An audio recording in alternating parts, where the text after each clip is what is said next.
നമസ്തേ. ചോറ്റാനിക്കരയമ്മേ ജഗദംബികേ ആദിപരാശക്തി കൈതൊഴുന്നേൻ. അമ്മേ നാരായണ, ദേവി നാരായണ, ലക്ഷ്മി നാരായണ, ഭദ്രേ നാരായണ. എല്ലാവർക്കും നമസ്കാരം. ഞാൻ രമാ വാസുദേവൻ, ഗുരുവായൂർ. ഭദ്രകാളി ചൈതന്യവും അതുപോലെ തന്നെ മൂകാംബിക ചൈതന്യവും വിഷ്ണു ചൈതന്യവും ശിവചൈതന്യവും ഒത്തിണങ്ങിയ ആ ചൈതന്യ സ്വരൂപിയായ ചോറ്റാനിക്കരമ്മയാണ് എറണാകുളം ജില്ലയിലെ ചോറ്റാനിക്കരമ്മയായി എല്ലാവർക്കും ദർശനം നൽകിക്കൊണ്ട് അനുഗ്രഹാശിസ്സുകൾ ചൊരിയുന്നത്. ചോറ്റാനിക്കര അമ്മയെ മഹാവിഷ്ണു സമേതനായിട്ടാണ് അവിടെ പ്രതിഷ്ഠിച്ചിരിക്കുന്നത്. ലക്ഷ്മി നാരായണ സങ്കല്പമാണ് ചോറ്റാനിക്കരയിൽ ഉള്ളത്.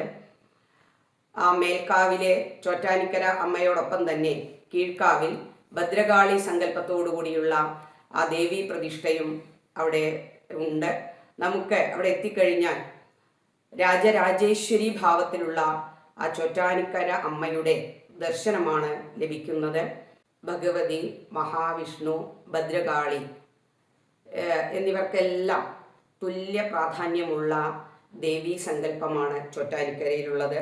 അതുകൊണ്ട് തന്നെയാണ് അമ്മേ നാരായണ, ദേവി നാരായണ, ലക്ഷ്മി നാരായണ, ഭദ്രേ നാരായണ എന്ന തിരുനാമങ്ങൾ ഉടലെടുത്തത്. ഇന്ന് നമ്മുടെ എല്ലാവരുടെയും നാവിൽ നമ്മളെല്ലാവരും അറിയാതെ ജപിച്ചുകൊണ്ടിരിക്കുന്ന തിരുനാമങ്ങളാണ് അമ്മേ നാരായണ, ദേവി നാരായണ എന്നുള്ളത്. അത്രയധികം ശക്തിമത്തായ ശരണമന്ത്രം തന്നെയാണ് ദേവിയുടെ ഈ അമ്മേ നാരായണ എന്ന തിരുമന്ത്രങ്ങൾ. ചോറ്റാനിക്കരയിലെ അമ്മ 3 ഭാവങ്ങളിലാണ് നമുക്ക് ദർശിക്കാൻ കഴിയുന്നത്. 3 അലങ്കാരങ്ങളോടുകൂടി 3 നേരങ്ങളിൽ 3 അലങ്കാരങ്ങളായിട്ട് നമുക്ക് ദേവിയെ ദർശിക്കാൻ കഴിയും. പ്രഭാതത്തിൽ ആ ദേവി മൂകാംബിക ചൈതന്യമായിക്കൊണ്ട്, അതായത് സരസ്വതി ദേവിയായി വാഗ്ദേവതയായിക്കൊണ്ടാണ് ദർശനം ചെയ്യുന്നത്. വെള്ള വസ്ത്രം അണിഞ്ഞിട്ടുള്ള ദേവിയാണ് നമുക്ക് ആ സമയത്ത് കാണാൻ കഴിയുന്നത്. അതിൻ്റെ പിന്നിലുള്ള കഥ എന്ന് പറയുന്നത് ശ്രീ ശങ്കരാചാര്യര് കൊല്ലൂരിൽ പ്രതിഷ്ഠിച്ച മൂകാംബിക ദേവി, അദ്ദേഹം കുടജാദ്രിയിൽ തപസ് ചെയ്ത് ദർശനം നൽകിയതാണ്. കേരളത്തിലേക്ക് കൊണ്ടുവരുന്നതിനായിട്ടുള്ള ആ ദേവി അദ്ദേഹത്തോടൊപ്പം വരുന്നതിനിടയ്ക്ക് അദ്ദേഹം തിരിഞ്ഞു നോക്കിയതോടുകൂടി കൊല്ലൂരിൽ തന്നെ പ്രതിഷ്ഠയാവുകയാണ് ഉണ്ടായത്.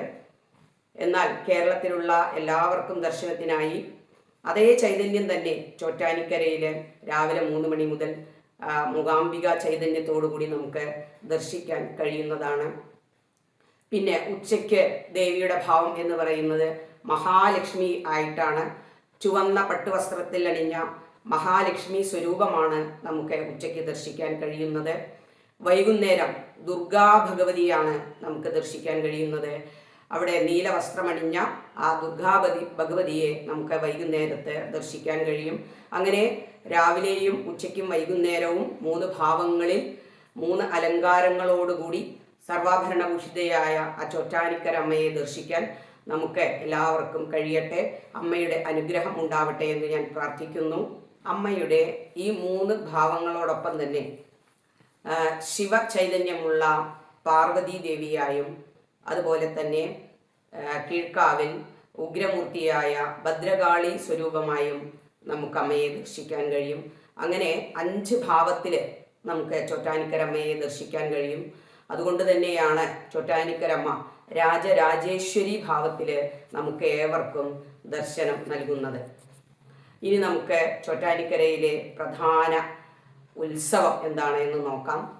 കുംഭമാസത്തിലെ മകം നാളിൽ വരുന്ന മകം തൊഴുകലാണ് ചോറ്റാനിക്കരയിലെ ഏറ്റവും ദിവ്യവും പവിത്രവുമായ ഉത്സവം എന്ന് പറയുന്നത്.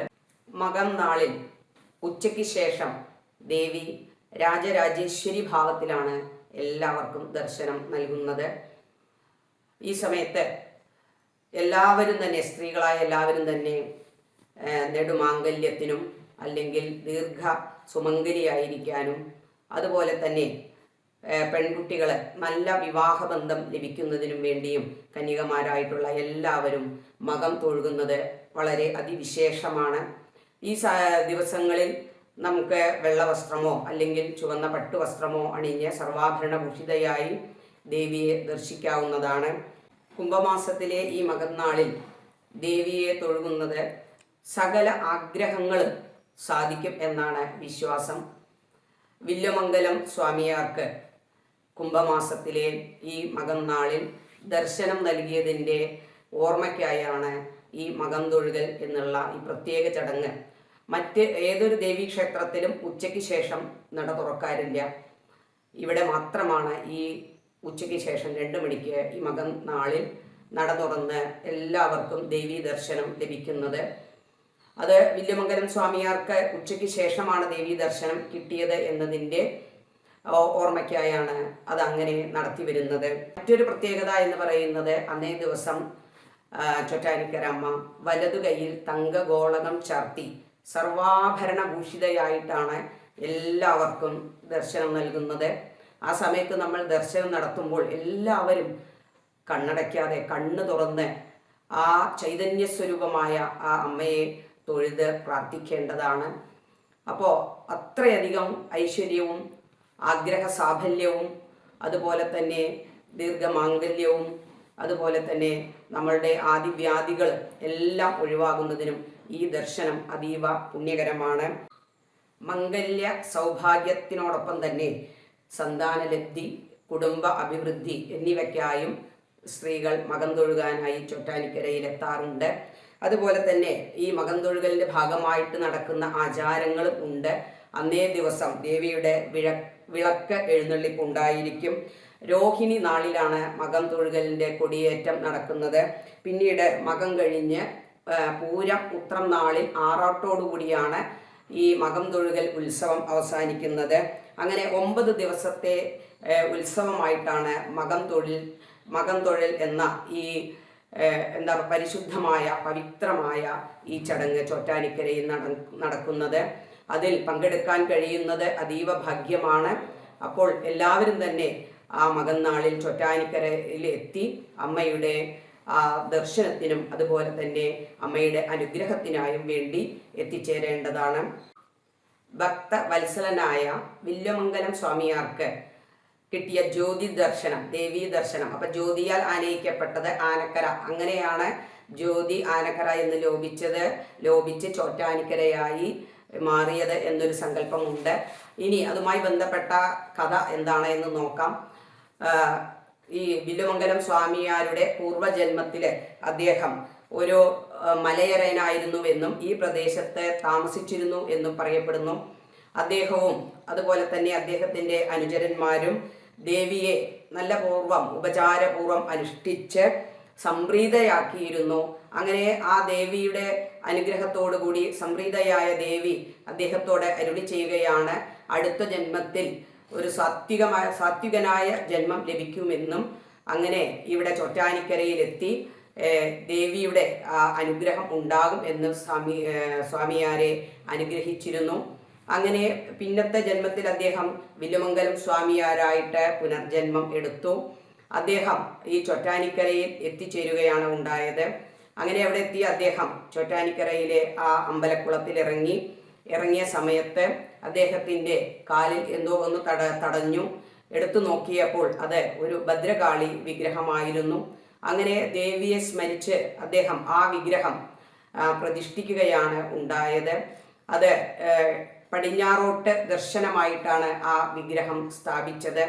ആ ദേവിയുടെ അല്ലെങ്കിൽ ജഗദീശ്വരിയായ ആ അമ്മയുടെ സർവ്വ അനുഗ്രഹങ്ങളോടും കൂടി അദ്ദേഹം പ്രാർത്ഥിച്ച് പ്രതിഷ്ഠിച്ച അതിവിശിഷ്ടമായ വിഗ്രഹമാണ് നമുക്ക് ചോറ്റാനിക്കരയിൽ ദർശിക്കാൻ കഴിയുന്നത്. ദേവിയെ സ്മരിച്ചു നിൽക്കുന്ന അദ്ദേഹത്തിന് മേൽക്കാവിൽ നിന്നും ലക്ഷ്മി നാരായണനായി ദേവീ ദർശനം ലഭിച്ചു എന്നുള്ളതാണ് ഐതിഹ്യം. ഈ സംഭവങ്ങൾ നടന്നത് അത്രയും മകന്നാളിൽ, അതായത് കുംഭമാസത്തിലെ മകന്നാളിൽ ഉച്ചയ്ക്ക് 2 മണി സമയത്ത് മിഥുനം ലഗ്നത്തിൽ ആണ് എന്നുള്ളതാണ് പറയപ്പെടുന്നത്. അതുകൊണ്ട് തന്നെയാണ് ഉച്ചയ്ക്ക് മകം തൊഴിലിന് ഇത്രയധികം പ്രാധാന്യം ഉണ്ടായത്. അദ്ദേഹത്തിന് ലഭിച്ച ആ ദേവി ദർശനമാണ് ഈ മകൻ തൊഴൽ എന്നതിൻ്റെ പ്രധാനമായ ചടങ്ങായി മാറി വന്നത്. അപ്പോൾ ആ സമയത്ത് അദ്ദേഹത്തിന് എല്ലാവിധ ദേവിയുടെ അനുഗ്രഹവും ഉണ്ടായതുപോലെ തന്നെ മകം തൊഴുകുന്ന എല്ലാവർക്കും തന്നെ ആ ദേവിയുടെ പരിപൂർണ അനുഗ്രഹം ലഭിക്കും. അതുപോലെ തന്നെ മാംഗല്യം, നെടുമാംഗല്യം, അവിവാഹിതകളായ സ്ത്രീകൾക്ക് നല്ല വിവാഹബന്ധം, സന്താനലബ്ധി, ഐശ്വര്യം, ഇവയെല്ലാം ഈ മകം തൊഴലിൻ്റെ പ്രധാനപ്പെട്ട ആ ദേവിയുടെ അനുഗ്രഹം തന്നെയാണ് എന്ന് നമുക്ക് ഇതിൽ നിന്നൊക്കെ മനസ്സിലാക്കാവുന്നതാണ്. മറ്റൊരു ദേവീക്ഷേത്രത്തിലും ഉച്ചയ്ക്ക് നട തുറക്കാറില്ല.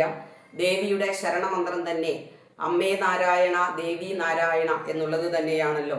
അപ്പോൾ ഇവിടെ ആ ലക്ഷ്മി സമേതനായ അല്ലെങ്കിൽ ആ വിഷ്ണു ചൈതന്യമുള്ള ഒരേ ഒരു അമ്പലവും അല്ലെങ്കിൽ ദേവി അമ്പലവും ചോറ്റാനിക്കര മാത്രമാണ് ഉള്ളത്.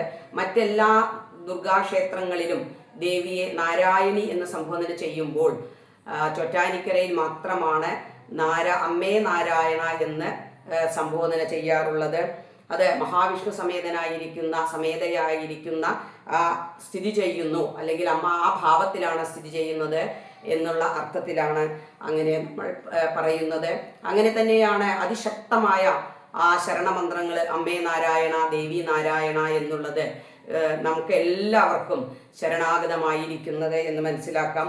ഇനി അതുപോലെ തന്നെ ഇച്ഛാശക്തി, ജ്ഞാനശക്തി, ക്രിയാശക്തി, ഇവ മൂന്നും സമന്വയിക്കുന്ന ദേവീ സങ്കല്പമാണ് ചോറ്റാനിക്കരയിലുള്ളത്. സാധാരണ ദേവീക്ഷേത്രങ്ങളിൽ ശിവചൈതന്യമായ ഭദ്രകാളി സ്വരൂപത്തോടു കൂടിയാണ് ദേവീക്ഷേത്രങ്ങളിൽ പ്രതിഷ്ഠ ഉണ്ടാവാറുള്ളത്. എന്നാൽ ഇവിടെ ചോറ്റാനിക്കരയിൽ ശൈവ സങ്കല്പത്തിലുള്ള ഭദ്രകാളിയും വൈഷ്ണവ സങ്കല്പത്തിലുള്ള ലക്ഷ്മി നാരായണ സ്വരൂപത്തിലും ദേവി എല്ലാവർക്കും അനുഗ്രഹം നൽകിക്കൊണ്ടിരിക്കുന്നുണ്ട്. മംഗല്യ ഭാഗ്യമാണ് മകം തൊഴുകലിൻ്റെ പ്രത്യേകത എന്ന് പറഞ്ഞുവല്ലോ. കന്യകമാര് മകം തൊഴുതു കഴിഞ്ഞാൽ അടുത്ത ഒരു വർഷത്തിനുള്ളിൽ അല്ലെങ്കിൽ അടുത്ത മകം തൊഴലിന് മുന്നേയായി അവരുടെ വിവാഹം നൽകും എന്നുള്ളതാണ് സങ്കല്പം. അപ്പോൾ എല്ലാ കന്യകമാരും വളരെ ഭക്തിപുരസരം ഈ മകം തൊഴുകലിന് പ്രാധാന്യം കൊടുത്ത് അമ്മയെ പ്രാർത്ഥിക്കേണ്ടതാണ്. അതുപോലെ തന്നെ വിവാഹിതകളായ സ്ത്രീകൾക്ക് ദീർഘ മാംഗല്യത്തിനും അല്ലെങ്കിൽ നെടുമാംഗല്യത്തിനും അമ്മയെ പ്രാർത്ഥിക്കുന്നത് വളരെ ഉചിതമാണ്. അതുപോലെ തന്നെ ആദികള്, വ്യാധികള്, നമുക്കുണ്ടാകുന്ന ദുർഘടങ്ങൾ എല്ലാം തീർത്ത് അല്ലെങ്കിൽ അത് ഇല്ലാതാക്കി തീരുന്നതിനും അമ്മയുടെ അനുഗ്രഹം നമുക്ക് ചോറ്റാനിക്കരയിൽ നിന്നും ലഭിക്കുന്നതാണ്. അതുപോലെ തന്നെ ദേശത്തിനുള്ള അഭിവൃദ്ധിയും ഈ ചോറ്റാനിക്കര മകം തൊഴുന്നതോടുകൂടി അല്ലെങ്കിൽ അമ്മയെ ഭജിക്കുന്നതോടുകൂടി എല്ലാ ദേശങ്ങൾക്കും അതിൻ്റെതായ അഭിവൃദ്ധിയും ഉണ്ടായിരിക്കും. ഇനി അന്നത്തെ പ്രത്യേകത എന്ന് പറയുന്നത് ആദ്യം പറഞ്ഞല്ലോ, എല്ലാ ദിവസവും അമ്മ ഇടതു കൈയിലാണ് ആ തങ്കഗോളകം ചാർത്തി എല്ലാവർക്കും ദർശനം നൽകുന്നതെങ്കിൽ മകം തൊഴൽ ദിവസം വലതു കൈയിലാണ് അമ്മ ആ ഗോളകം ചാർത്തി എല്ലാവർക്കും ദർശനം നൽകുന്നത്. ആ ദർശനം അതീവ പുണ്യകരമാണ്. അപ്പോൾ ആ ദർശനത്തിനായി നമുക്കെല്ലാവർക്കും ചോറ്റാനിക്കരയിലെത്തി അമ്മയെ തൊഴാം. അമ്മയുടെ അനുഗ്രഹവും കടാക്ഷവും നമുക്ക് ലഭിക്കട്ടെ. ആ ചോറ്റാനിക്കരയിൽ വിളങ്ങിക്കൊണ്ടിരിക്കുന്ന ആ മഹാഭഗവതിയുടെ അനുഗ്രഹം നാൾക്കുനാൾ നമുക്കേവർക്കും യശസ്സും അതുപോലെ തന്നെ മാംഗല്യ സൗഭാഗ്യവും അതുപോലെ തന്നെ നമ്മളുടെ ഐശ്വര്യവും ആദിവ്യാധികളില്ലാതിരിക്കുന്നതിനും സഹായകമായി തീരട്ടെ. അമ്മയുടെ അനുഗ്രഹം നമുക്ക് ഓരോരുത്തർക്കും ഉണ്ടാവട്ടെ എന്ന് പ്രാർത്ഥിക്കുന്നു. അപ്പോൾ നമുക്ക് ഈ ദിവസങ്ങൾ അത്രയും അമ്മയുടെ ചോറ്റാനിക്കര അമ്മയുടെ ശരണമന്ത്രമായ അമ്മേ നാരായണ ദേവി നാരായണ ലക്ഷ്മി നാരായണ ഭദ്രേ നാരായണ, ആ ശരണമന്ത്രം വളരെ വളരെ ശക്തമാണ്. ആ മന്ത്രങ്ങൾ ഉരുവിടാം, പ്രാർത്ഥിക്കാം. അത് 9 ദിവസവും നമുക്ക് ഈ ശരണമന്ത്രങ്ങളോടുകൂടി ചോറ്റാനിക്കര അമ്മയെ മനസ്സിൽ ആരാധിച്ച് പ്രതിഷ്ഠിച്ച് പ്രാർത്ഥിച്ച് നമുക്ക് അമ്മയുടെ അനുഗ്രഹം നേടാവുന്നതാണ്. അപ്പോൾ എല്ലാവരും തന്നെ പരമാവധി എല്ലാവരും നമ്മളെ ഈ മകം തൊഴുകലിന് ചോറ്റാനിക്കര എത്തി അമ്മയുടെ അനുഗ്രഹം ഉണ്ടാകട്ടെ. അമ്മയുടെ അനുഗ്രഹം എന്നെന്നും എല്ലാവർക്കും ലഭിക്കട്ടെ എന്ന് പ്രാർത്ഥിച്ചുകൊണ്ട് ഞാൻ എൻ്റെ വാക്കുകൾ നിർത്തുന്നു. നന്ദി, നമസ്കാരം.